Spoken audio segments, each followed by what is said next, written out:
Welcome to my channel. And this is English Podcast Station. Today we're tackling something that, well, a lot of English learners find a bit nerve-wracking.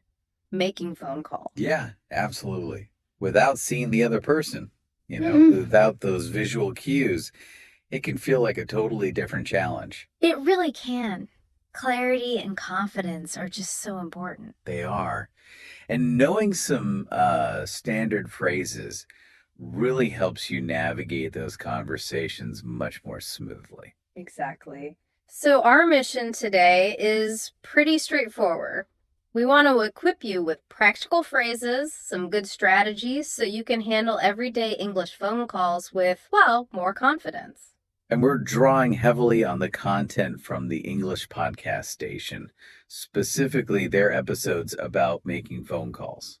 They offer some really clear, actionable stuff. Yeah, they do. Those episodes are a great resource, I think. They kind of break down the whole phone call process into manageable bits. Perfect for building that foundation. Okay, so let's dive in. Right at the very start, answering a call. Let's say it's a personal call, maybe a friend calling you up. What's the simplest way to answer? Oh, super simple for that. Yeah. In a casual situation like that, just hello works perfectly fine. Nice and easy.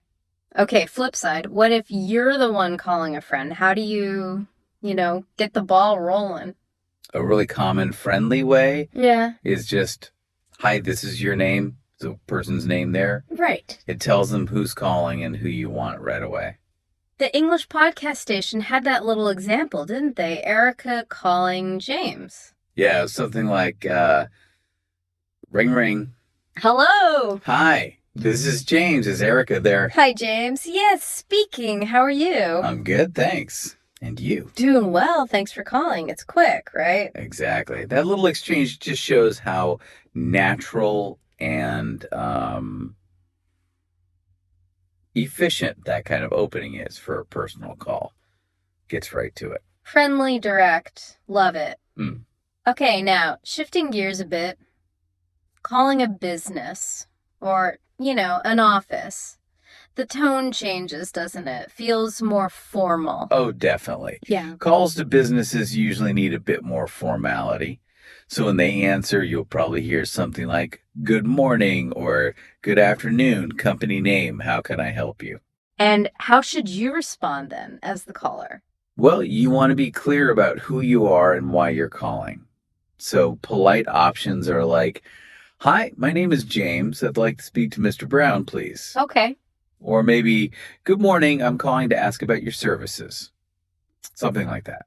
The podcast source also had that example of Erica calling the Sunrise Hotel, remember? Oh, yeah. It's like, Ring, ring. Good afternoon, Sunrise Hotel. How can I help you? hi, my name is Erica. I'd like to book a room, please. You see, she immediately identifies herself and says what she wants. Very polite. Exactly.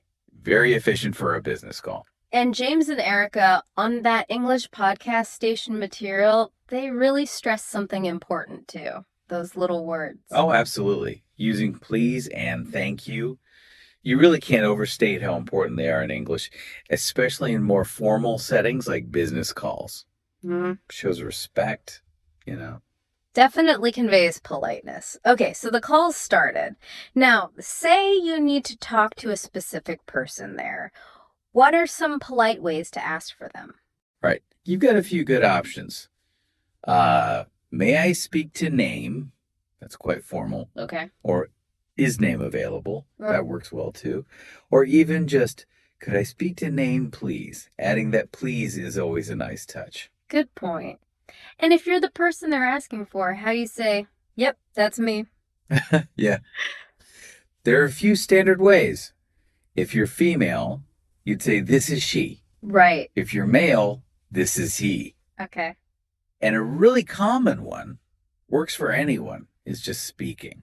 We heard that on the podcast source too, didn't we? James answers. Erica asks, hi, may I speak to James? And he just says, this is he. And then Erica says, oh, hi, James. This is Erica. Simple. Exactly. Clear, quick way to confirm it's you before you get into the conversation proper. Right. Now, sometimes the person you need they're just not there. Happens all the time. What do you do then? Yeah, good question.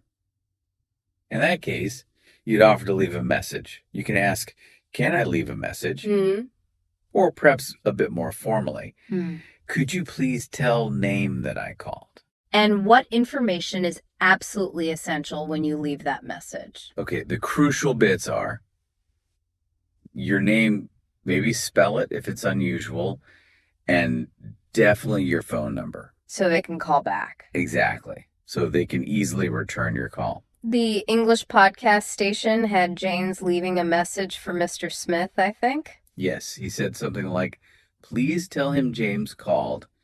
My number is 555-1234. Perfect. Short, clear, has everything needed. Right. And as James and Erica pointed out, it's really important to speak slowly and clearly when you give your phone number. You don't want them writing it down wrong. Good advice. Easy mistake to make if you rush. Okay, so we've covered starting calls, asking for people, leaving messages. What about when you're calling specifically to get information? How do you kick off that kind of request? Well, you can start with some introductory phrases. Things like, I have a question about. Okay. Or, could you tell me? Or maybe, I'd like to know. These basically signal, okay, I'm about to ask for some details. Makes sense. Let's take an example. Say you need to find out a restaurant's opening hours. How would you ask? The podcast source used Erica calling Billa's restaurant. She started off politely, hi, I have a question about your hours. Then she asked, what time do you open? Simple, clear. Are there other ways to ask about hours? Oh, sure. You could say, can you tell me what time you close? Or maybe more generally, what are your business hours? All very common ways to ask. Got it. Okay, another scenario. Calling about a specific service, like maybe asking about haircuts at a salon. How do you ask about that and maybe the cost? Right. In one of their examples, James called Lisa's salon. He said, hi, I'd like to ask about your haircut services. Okay, states the topic. Exactly. Then he directly asked, how much do they cost? Clear interest, direct question about price. Right to the point, but still polite. Okay. Now, a really common reason to call a business is scheduling an appointment. What are some good phrases for setting up a booking? Sure. If you want to book something, you can start with, I'd like to make an appointment. Yeah. Or, can I schedule a time? Or maybe be more specific, do you have any openings on day? Like, do you have any openings on Tuesday? The English podcast station had James calling Bright Smile Dental Clinic, right? For an appointment. That's right. He started off with, hi, I'd like to make an appointment with the dentist. Okay. Then they discussed availability. He asked about Friday, and they settled on 2 p.m.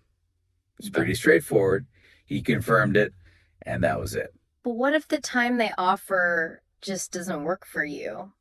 Can you ask for other options? Or what if you need to change an appointment you already made? Oh, definitely. If the time isn't right, you can ask, do you have anything earlier? Or do you have anything later? Makes sense. And if you need to change an existing appointment, the key phrase is, can I reschedule? Ah, reschedule. Yeah, it's useful to know that reschedule specifically means changing the time or the day of something you've already booked. Got it.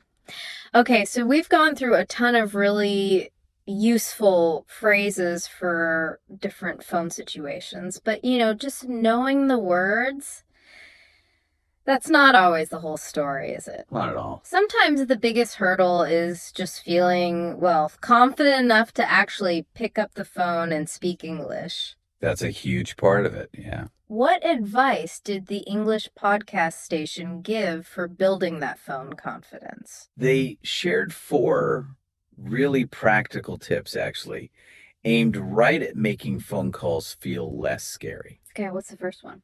First, speak slowly and clearly. Don't feel like you have to rush. Taking that extra moment can make a big difference in how clear you sound. That makes a lot of sense.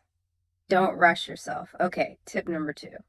They suggest actually writing down what you want to say before you call. Oh, like a little script. Sort of, yeah. Or even just key points or questions. Having it written down helps you stay focused and remember everything you wanted to cover. That's super practical. I Yeah. can see how that would help. What's the 3rd tip? This one might sound a bit unusual, but they suggest smiling while you talk. Smiling. On the phone. Yeah. Even though the other person can't see you, apparently it can actually change the tone of your voice. Makes you sound a bit warmer, friendlier. Huh. That's fascinating. I might have to try that. Okay, and the last tip.